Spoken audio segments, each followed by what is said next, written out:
এই মুহূর্তে নবগ্রামে বড় খবর উঠে আসছে। কর্তব্যরত অবস্থায় পথ দুর্ঘটনায় পুলিশ কর্মীর মৃত্যু।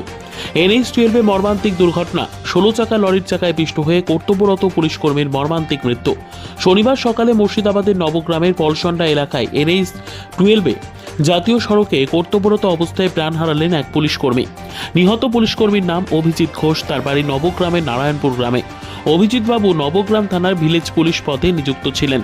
স্থানীয় সূত্রে জানা গিয়েছে, ডিউটি করার সময় একটি 16 চাকার লরি দ্রুত গতিতে এসে অভিজিৎ বাবুকে চাপা দিয়ে চলে যায়।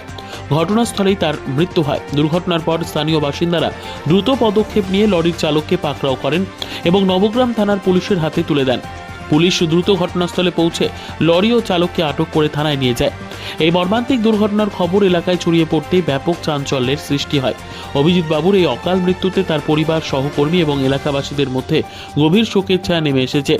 পরিবার সূত্রে জানা গিয়েছে, অভিজিৎ বাবু অত্যন্ত দায়িত্বশীল ও কর্মঠ ছিলেন। পুলিশ সূত্রে জানা গিয়েছে, লরিটিকে আটক করা হয়েছে এবং চালকের বিরুদ্ধে আইনানুগ ব্যবস্থা নেওয়া হবে। ঘটনার তদন্ত শুরু হয়েছে।